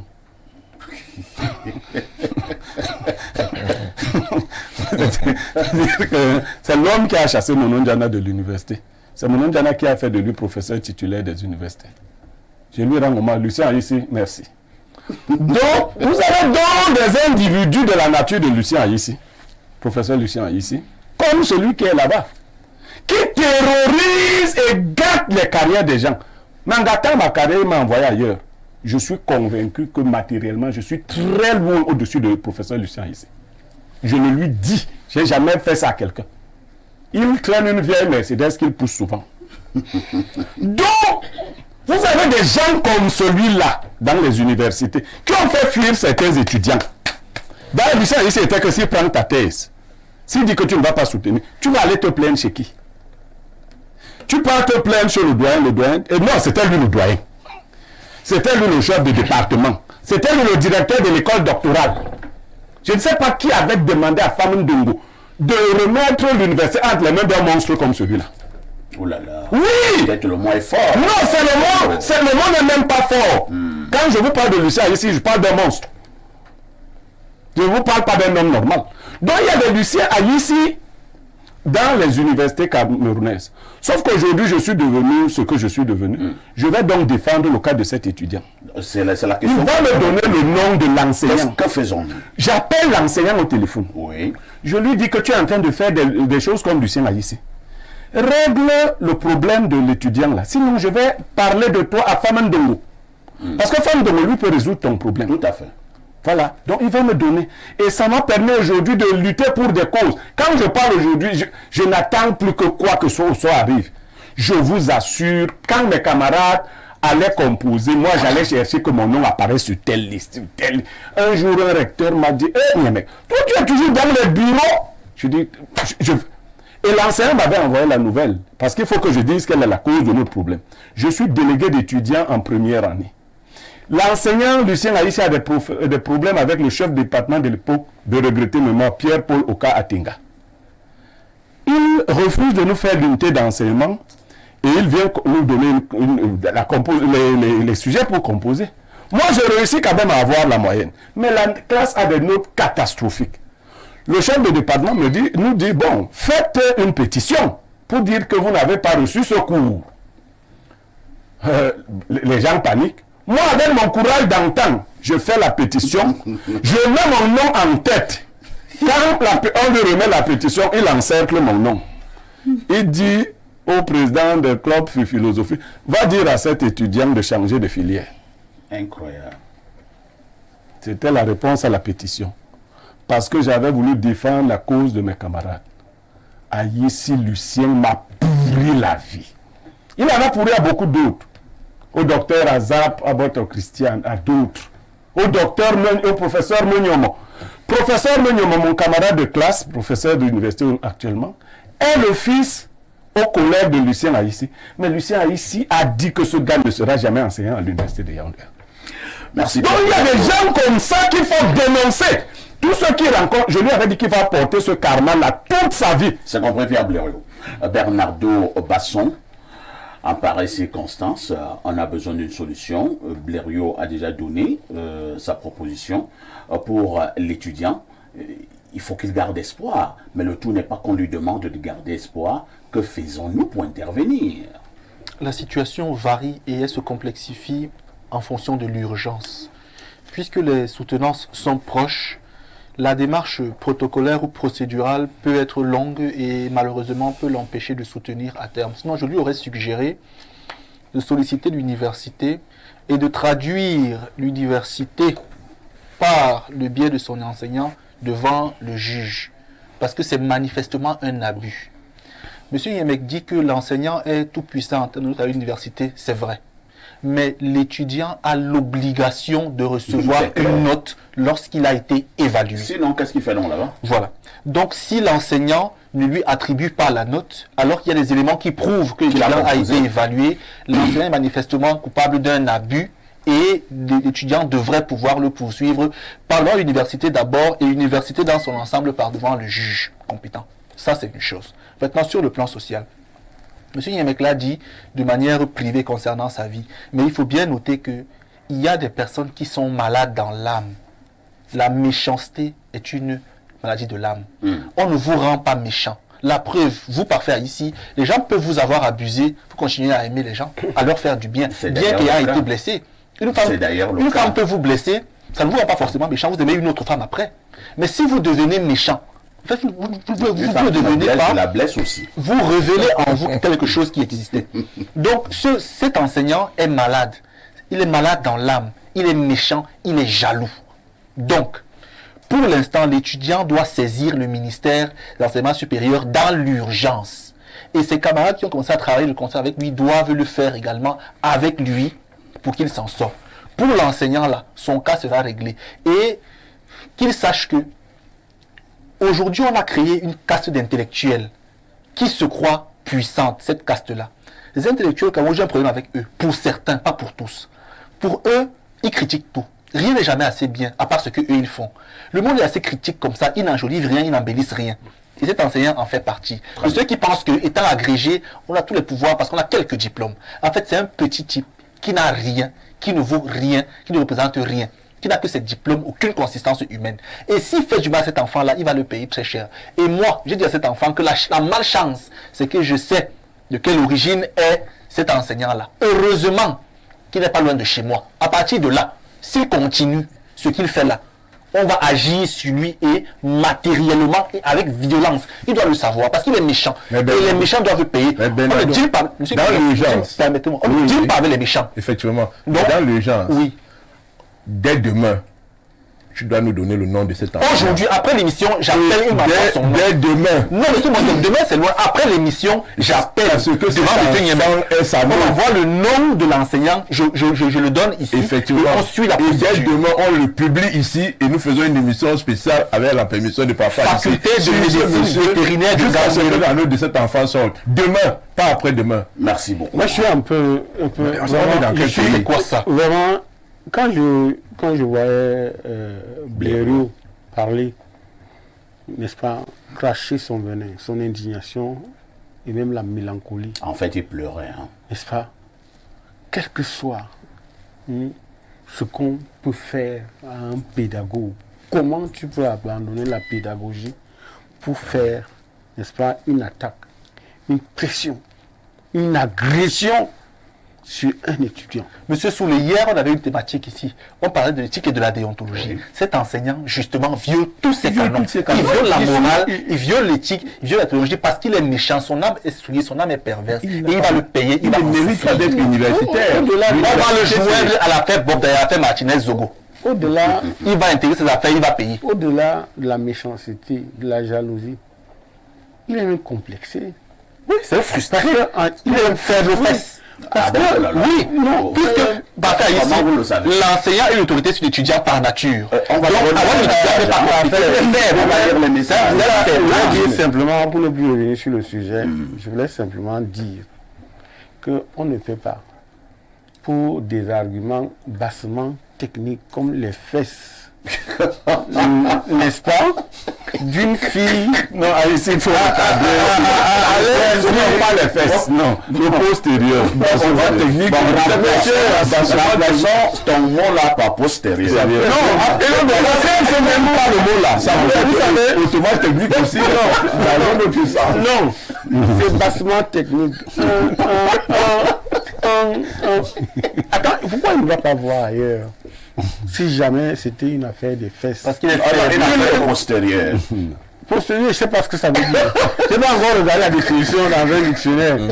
Mais moi, je sais que c'est tel que c'est dit, il y aurait une affaire des fesses. Anti-déontologie. Je pense que ce type bafoue toute la déontologie et même la pédagogie. C'est compris. On va lire quelques messages. Bonjour, perfecto. Et à tout votre panel, il faut dire à M. Soulé de respecter les opinions des autres panélistes. Il n'a pas le monopole du savoir. Qu'il n'oublie pas que les enfants l'écoutent quand il parle bizarrement à M. Bonjour, comme si c'était son enfant, qu'il doit respecter les avis des autres. Et vous ne pouvez pas prouver que c'est Ito qui a mis Issa Ayatou. Peut-être vous confondez, hein. Vous voulez parler de Iya Mohamed. Vous êtes en prison pour diffamation de nom. Et M. Soulé, vous n'êtes pas sage et pour la dénonciation, le professeur qui refuse la soutenance à l'étudiant là, c'est un faible. Bernardo, prête un peu tes 2 abeilles à cet étudiant là pour gérer son problème. C'est Ngono Tchala depuis Akak. Autre message de ce matin, nous partons au plus 49, c'est l'Allemagne. Salut Perfecto, notre modérateur extraordinaire. Salutations à ton panel brillant. Comme l'a dit Blériot, certains professeurs à l'université sont perçus comme des obstacles par certains étudiants. Nous étions contraints d'acheter les livres de certains enseignants pour obtenir les notes au contrôle continu et aux examens semestriels. Ces livres coûtaient entre 5 000 et 10 000 francs chacun. Oh, monsieur parfait ici, il fallait voir la bousculade pour acheter ces livres au point qu'il y avait une rupture de stock. Il est temps que cela cesse dans nos universités. Bonne émission à vous, c'est Brice qui envoie le message. Je lis comme c'est écrit. Hein. Bonjour, monsieur Aïssi. Je crois que monsieur Soulé donne déjà trop de pouvoir à monsieur Ito. Peut-il nous démontrer les interventions de celui-ci dans les déboires de monsieur Iya Mohamed? Bonne émission, grand modérateur. C'est Njikam en Kozoa qui envoie le message. Autre préoccupation ce matin, je pars au 225, c'est la Côte d'Ivoire. Shalom El Perfecto et les pétillants des mineurs, l'interminable sujet des abus de pouvoir. Les professeurs universitaires en Côte d'Ivoire ne peuvent pas se permettre de telles choses, même dans leurs rêves, car ils devront répondre de leurs actes devant la puissante fédération estudiantine dénommée la FESI, Fédération estudiantine de Côte d'Ivoire. Quoique les pratiques de cette fédération soient peu catholiques. Excellente journée à vous. C'est l'afro-optimiste JJ Guy d'Abidjan. Autre message ce matin. Bonjour Perfecto et à tout ton panel. Concernant la dénonciation, ce phénomène prend déjà de l'ampleur. Dans notre société, les jeunes filles et garçons sont devenus des proies de certains enseignants pervers qui ne savent pas qu'ils sont en réalité des frères de Bofda. Vraiment, il faut que ce soit ce soi-disant enseignant soit viré par le MINSUP. C'est Pancras de Guider qui envoie le message. Je pars du côté du plus 33 et c'est la France. Bonjour, monsieur Parfait ici. Vraiment merci pour votre combat de tous les jours. Je pense que Info TV est la chaîne qu'il nous faut, est la chaîne qu'il nous a toujours fallu. Merci beaucoup. Autre message, je pars au 213, c'est l'Algérie. Bonjour Perfecto, le Zumanto des modérateurs. Non, il faut rapidement enlever ce... Je ne préfère pas Zumanto. Rapidement enlever ce type de... Qui est venu prendre le dessus sur quelques bobdas des modérateurs qui ont passé le temps à nous tromper. Perfecto, j'ai fait 4 jours au Kenya et étant là-bas, j'ai croisé quelques Camerounais qui parlaient d'un Camerounais au nom de Martin qui est décédé là-bas. Il était un grand militant cadre nationaliste de l'UPC qui s'appelait Martin alias Marteau. J'espère que sa famille politique de l'UPC est au courant car selon les dires, c'était un très grand homme et moi j'aime qu'on se rappelle des grands hommes et de leurs actes. S'il te plaît Blériot, passe le message aux UPCistes qu'il y a un de leurs grands membres fondateurs au nom de Martin dit Marteau qui est décédé au Kenya. Quant à l'affaire Bobda, mon ami Blériot doit savoir que ceux qui ont le plus dénoncé Bobda sont à 90% des Bamileke. Il suffit de faire un tour sur la toile pour le constater. Et ceux qui ont le plus défendu Bobda sont des personnes qui étaient des adeptes et des fans d'un homme d'affaires qui est actuellement en prison. Et ils ont défendu Bobda dans le but de prouver que le lanceur d'alerte Zumanto est un menteur qui a menti sur leur patriarche et qui continue de mentir sur Bobda. Vraiment Blériot, arrête ça un peu s'il te plaît. Les Bamileke depuis 1956 ont toujours dénoncé le mal et ont toujours combattu pour la vérité, peu importe la tribu où la vérité se trouve, les Bamileke ont toujours soutenu cette vérité. Pourquoi vouloir prouver le contraire?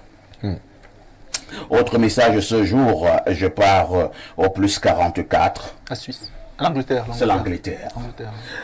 Alors, qu'est-ce que l'Angleterre dit? Bonjour à tous. Ce qui se passe dans les universités est la même chose dans les ministères et au sein du gouvernement. C'est signé Zuma. Autre message ce jour, bonjour à vous, c'est très grave. Dans les universités, dans les écoles normales, c'est très grave parce qu'il y a la pression du matricule. Les chefs des départements harcèlent les jeunes filles et même les jeunes hommes. C'est très grave. C'est Modogo Mfumu. Parfait, on harcèle aussi les jeunes hommes. Je promets de mener une enquête approfondie sur ce sujet. C'est-à-dire, dans les universités au Cameroun, je vais produire un rapport. Donnez-moi 9 mois pour cela. Je vais recruter 5 personnes. Même si je ne suis plus dans les médias, on va travailler dans ce sens-là. Et tous ces prédateurs sexuels seront démantelés. Je risque ma vie, je le sais, mais je vais le faire. Vous aurez pour cela beaucoup de courage. Ayez toujours pour seul allié Dieu le Tout-Puissant.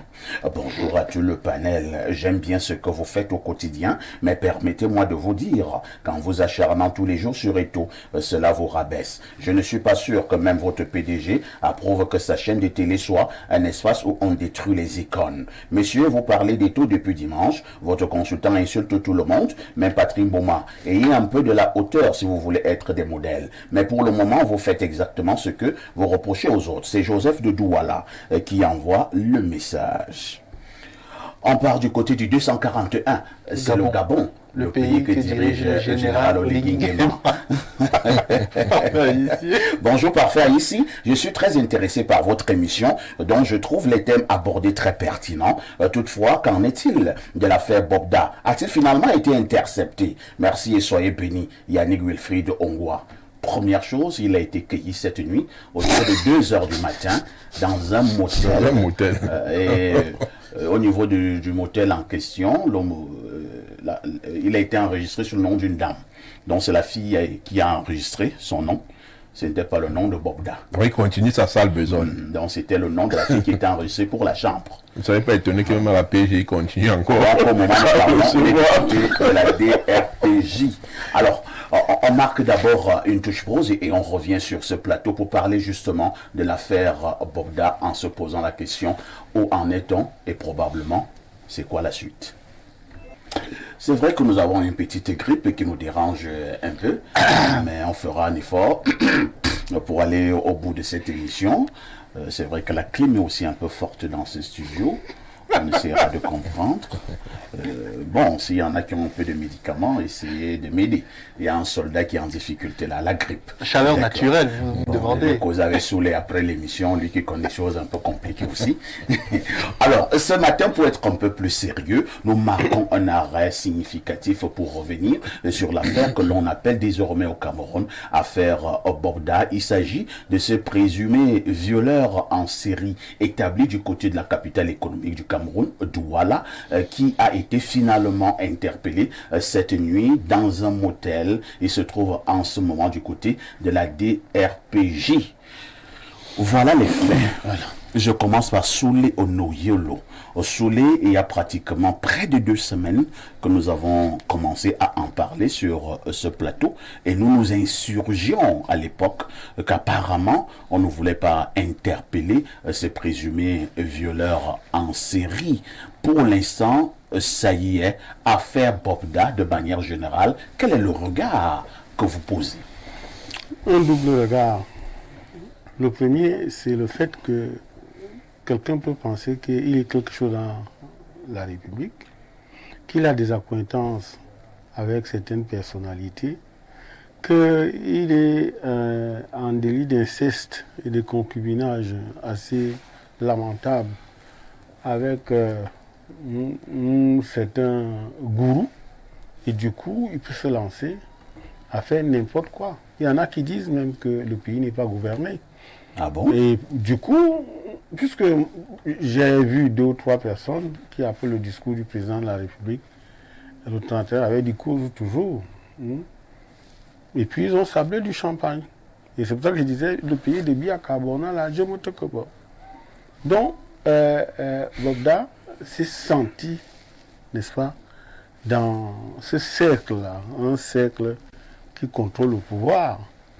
Et vous voyez bien que nous avons aujourd'hui une république presque déchiquetée par des clans. Et chaque clan pense que il a sa part des républicains qu'il gère par procuration. Du coup, on se retrouve dans une histoire où ça traîne, ça dure. Et c'est pour ça que j'ai dit à certains de téléspectateurs qui pensent nous faire des leçons de morale qu'il faut faire attention avec la presse. Il faut faire attention avec les médias.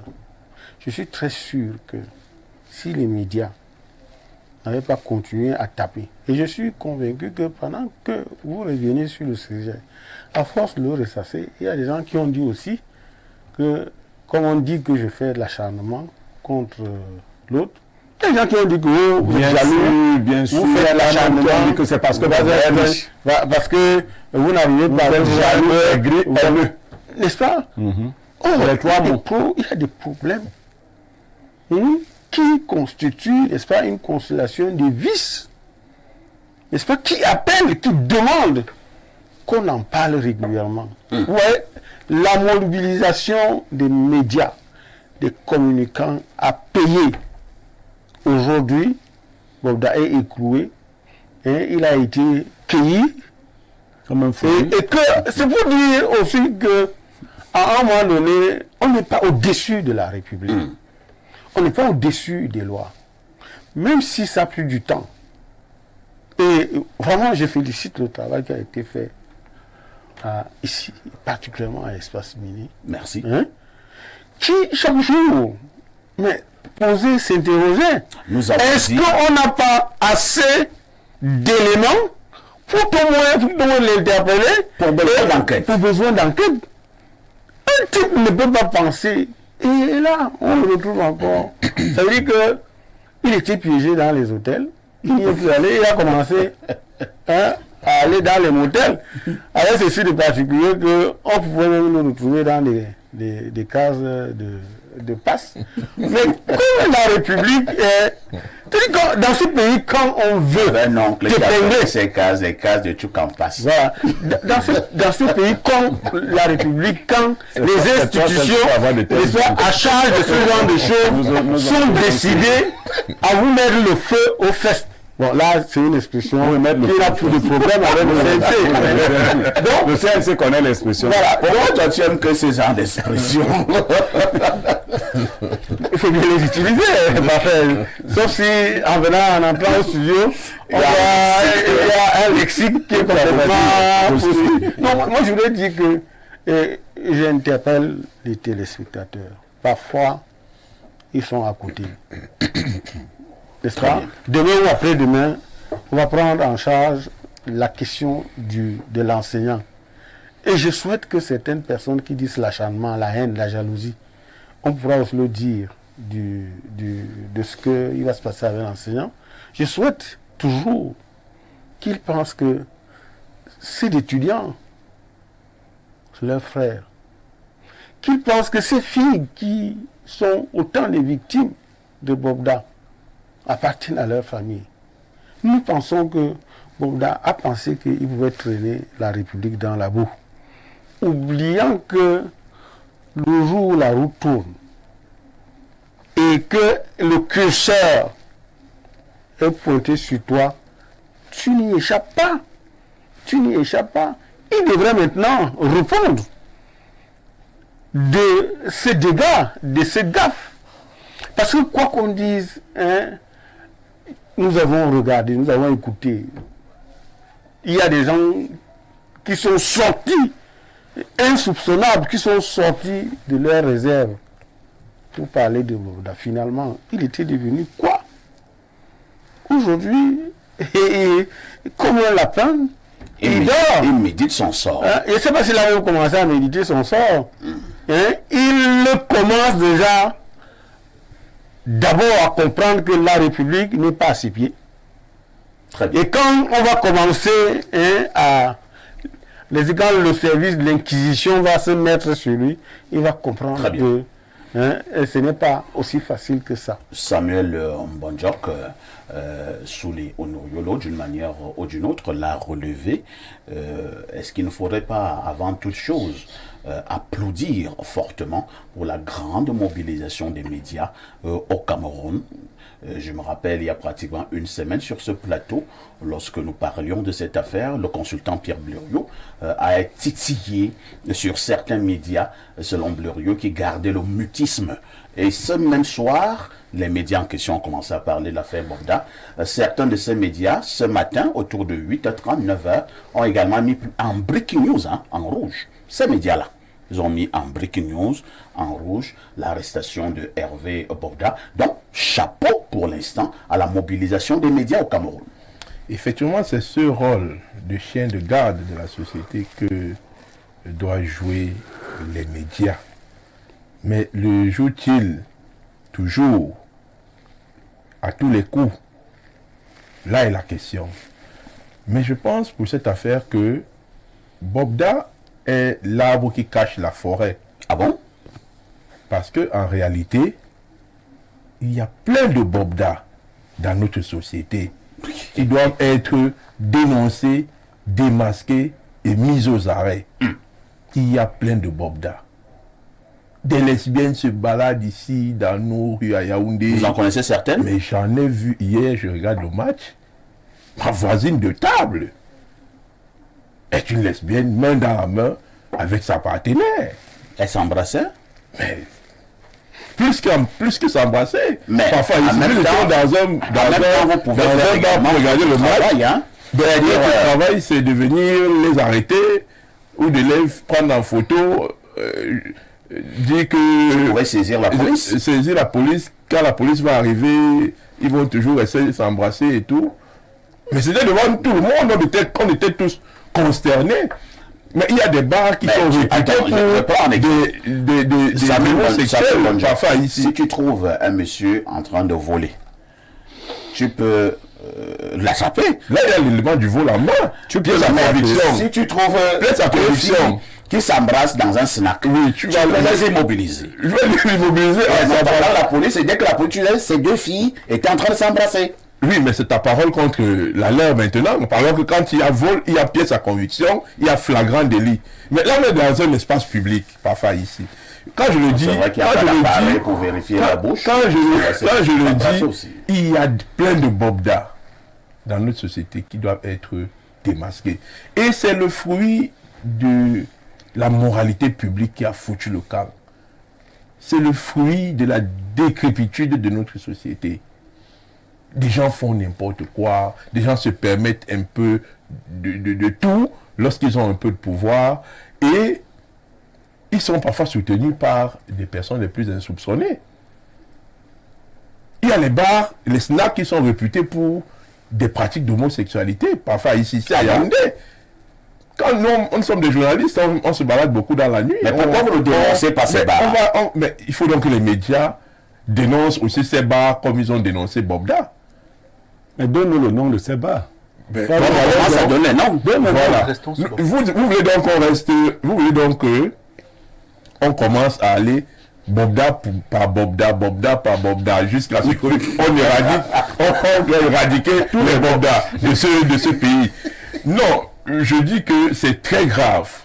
Ce que ce monsieur a fait avec les plaintes qui sont enregistrées et les dénonciations des personnes qui ont fait des dénonciations à visage ouvert, découvert. Ce n'est pas un jeu. Et il vivait à Douala. Ce monsieur a un permis de port d'armes. On ne sait pas comment. Les enquêtes de moralité et autres, si cela a encore lieu d'être.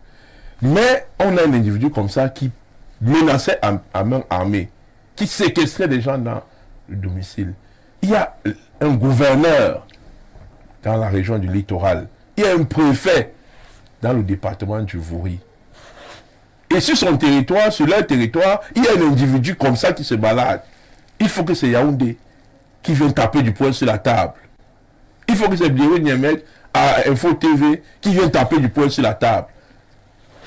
Et à Douala, pour vous dire, c'est ma ville, c'est notre ville. il y a beaucoup de Bobda dans cette ville-là. Beaucoup d'abus se passent dans cette ville. Doit être devenue presque une ville non gouvernée. Une ville de libertinage.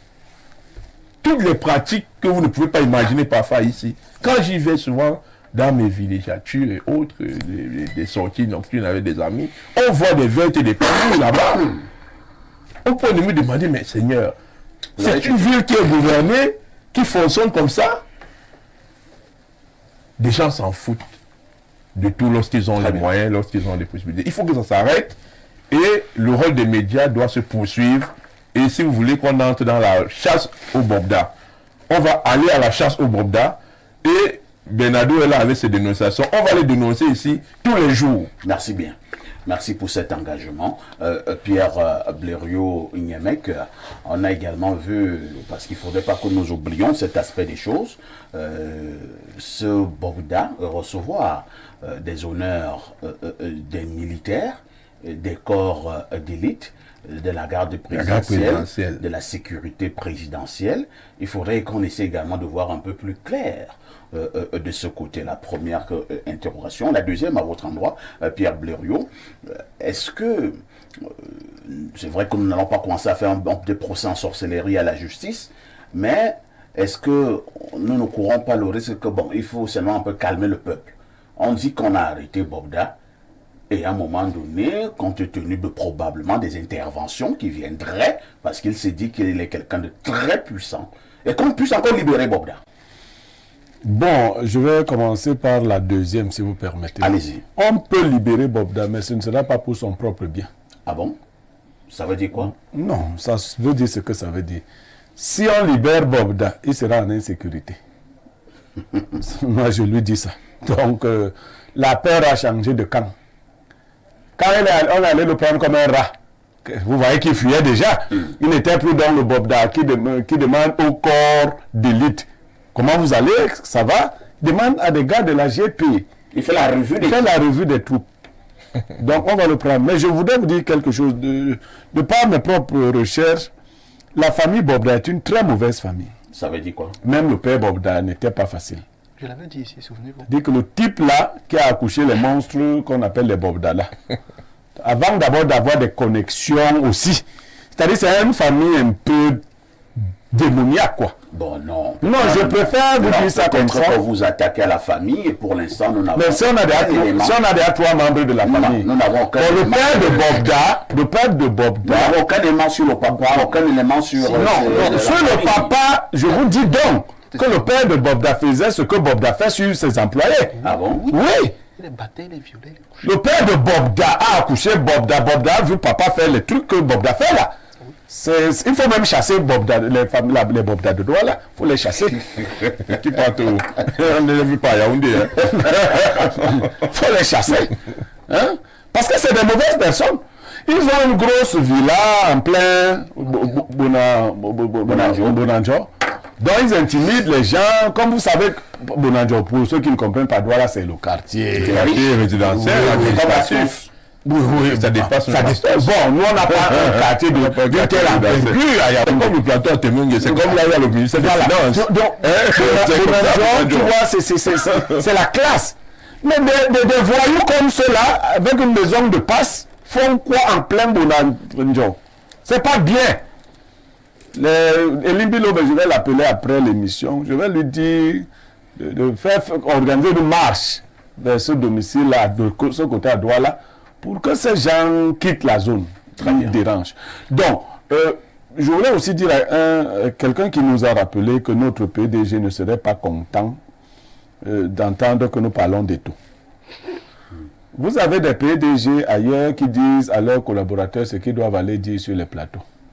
Ce n'est pas le cas ici. D'accord?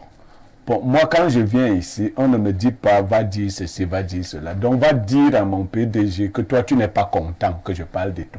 C'est ton problème là-bas. Basson n'est pas content que je parle de tout, je te révèle. Mais moi, je parle avec ma bouche, lui aussi parle avec sa bouche. Samuel Bonjo n'est pas content, mais il parle avec sa bouche. Chacun a sa bouche ici. Très bien. Même Parfait n'est même pas très content, parce que Parfait même aime son son un du village qui est côte à côte. C'est mon frère. C'est son frère du village. Et il faut même qu'il sache que c'est même un grand frère qui m'aime bien. Voilà. Donc, c'est moi seul qui n'aime pas ces gens. Merci bien. Et eux-mêmes aussi ne m'aiment pas. On va passer la parole à Bernardo Basson. Bernardo Basson, sur le plan du droit, sur le plan juridique, maintenant que Bobda a été interpellé au regard des dénonciations, au regard des témoignages, au regard de certaines plaintes, au regard de la plainte du commissaire du gouvernement, qu'est-ce qui va être fait, la procédure? Il ne faut surtout pas céder à l'excitation et à l'agitation. Permettez-moi de prendre d'abord 30 secondes. Le courage est une arme qu'il faut remorquer dans la vie lorsque les conflits se posent et lorsque la société l'exige. J'ai pris beaucoup de coups dans l'affaire Bobda. Ah bon? J'ai reçu beaucoup de coups. J'ai une petite sœur sur Twitter qu'on appelle Nina, son petit nom c'est Ninouche. Elle m'a écrit, elle prend souvent la peine, ça va, je lui dis, je reçois beaucoup d'insultes. On me dit, c'est parce qu'il n'est pas bassa, petit tribaliste, petit jaloux, petit haineux, petit sorcier. J'ai reçu beaucoup de coups dans l'affaire Bobda. C'est pour ça que moi, je ne suis pas particulièrement excité par ça. Mais il ne faut pas céder à l'excitation. Rien ne s'est encore fait. La garde à vue, c'est 48 heures, éventuellement renouvelable. La procédure va suivre son cours en fonction de ce que les plaintes vont révéler. Comme on est en matière de crime, quand même, l'instruction est obligatoire. Ça veut dire que l'enquête doit être menée. Le commissaire du gouvernement ici, parce qu'on est en matière militaire, puisqu'il a une arme, lui-même a déjà déposé une plainte d'après les informations qu'on a. Et donc, pour l'instant, l'affaire Bobda, l'enquête autour de Bobda sera officiellement ouverte. Parce que le commissaire du gouvernement lui-même s'est saisi de l'affaire. Mais si on s'arrêtait juste aux unités qu'il avait interpellées pour des besoins d'enquête et d'information, on aurait pu le relaxer.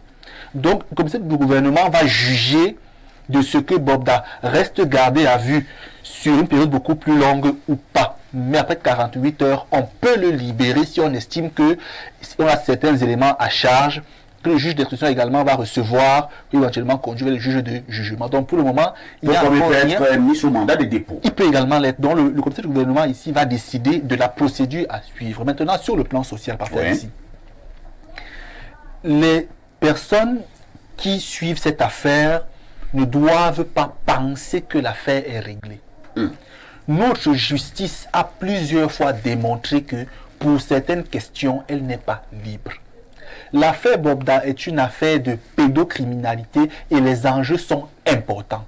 Bobda a dit à certaines personnes, j'ai des notes vocales, qu'il a des vidéos et des audios compromettants sur certaines personnes à tel point que si on tente de lui faire quelque chose, il va les balancer et ces personnes vont tomber avec lui. Il l'a dit. C'est pour cela que Bobda fait du chantage. C'est un maître chanteur. C'est pour ça qu'il faut bien comprendre cette affaire ici. La justice ici elle-même n'est pas suffisamment libre. Lorsqu'une affaire traîne à être traitée à la chefferie, c'est qu'un notable est impliqué. Suivez mon regard.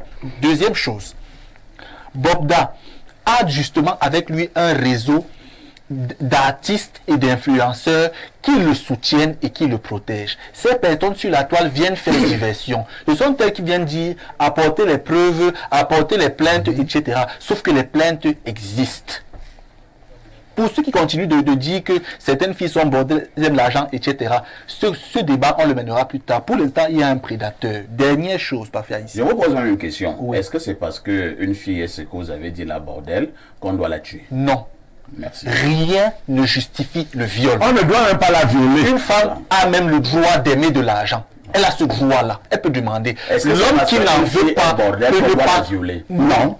Parfait ici. Même les prostituées. Si les filles n'étaient même pas comme ça, on allait s'en sortir comment? Donc, pour ceux qui disent cela, la sensibilisation va se faire au moment opportun. Pour le moment, restons. Il y a pas de liberté. Maintenant, parfait ici, je vais sortir par ceci. Certaines filles estiment être. Pas estime, m'envoient des captures, elles sont toujours menacées par des proches de Bobda qui leur disent, si on vous voit déposer, si on vous entend là-bas, on a raison de jouer. Je ne suis certes pas panéliste, mais je voudrais dire, lorsque quelqu'un est menacé à un certain niveau, le silence est justement la chose à ne pas faire. Je suis d'accord. Je sais de quoi je parle. C'est ce que je veux leur dire. Quelqu'un qui me menace à ce niveau, je l'expose. Je dis bien que je sais de quoi je parle. Et les gens, certaines personnes qui me regardent maintenant savent de quoi je parle. On a failli me menacer comme ça. Je les ai exposés. Au point, je pense que ces gens-là prient maintenant pour moi pour que quelque chose ne m'arrive pas. C'est-à-dire que si quelque chose m'arrive, on sait qu'on va les prendre.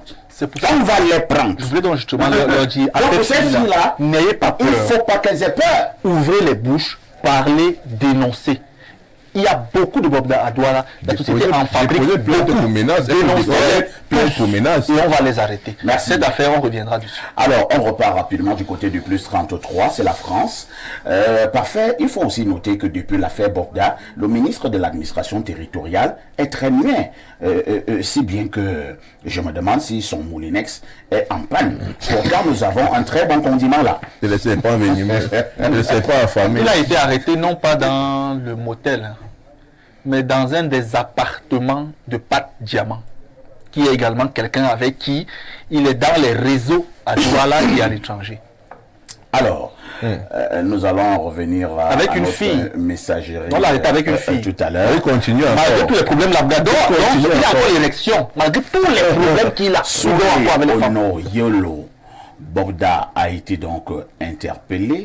Certaines personnes pensent que Bobda est membre d'un très grand réseau et que Bobda n'est pas seul. Est-ce que, pour l'instant, comme on a interpellé Bobda, on doit également s'attendre à ce qu'on puisse interpeller d'autres membres du réseau? Oui.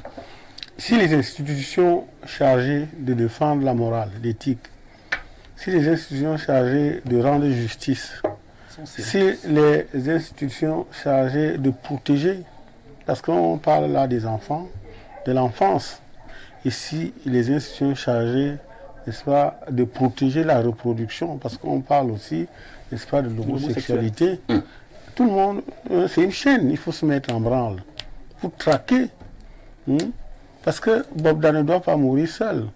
Et je suis d'accord avec le DP et Samuel Monjo qui disait tout à l'heure que des Bobda, il y en a beaucoup, n'est-ce pas? En fait, il y a beaucoup de gens aujourd'hui qui ont décidé de faire le sexe à l'envers, n'est-ce pas?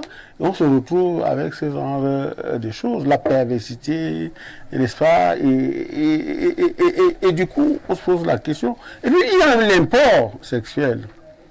Il y a des gens qui viennent avec des pratiques qu'on voit ailleurs, en Occident, oubliant que l'Occident n'est plus un modèle de référence.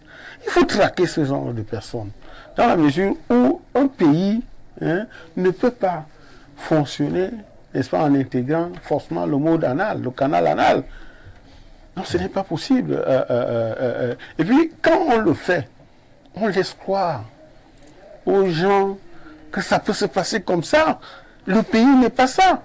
Il n'y a pas de valeur, n'est-ce pas, qu'on développe, qu'on tire en faisant ça. Et moi, quand j'entendais Don Bernardo parler, n'est-ce pas, de la pédocriminalité, et le fait que le chantage et la surenchère, n'est-ce pas, dont fait montre, n'est-ce pas, Bobda, à savoir que il va décider, il va dévoiler, mais attendez, prenez-le et qu'il démontre de ces vidéos et on voit maintenant quels sont les gens qui ont décidé de détruire cette nation. Nos avis ici comptent très peu, mais nos paroles ne comptent pas pour rien.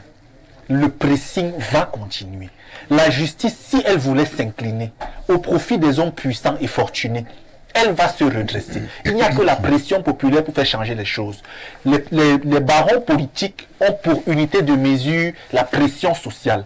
Donc si la société camerounaise se lève contre de tels abus, le réseau mondial ne tombera peut-être pas, mais celui camerounais va se fragiliser au moins par endroit, par secteur et par moment. Donc pour le moment, des Bobda, on va les traquer avec la dernière énergie, on va les dénoncer parce qu'il le faut. Les abus, on en a marre. Cynthia Fiangang, il n'y a pas eu de plainte contre elle.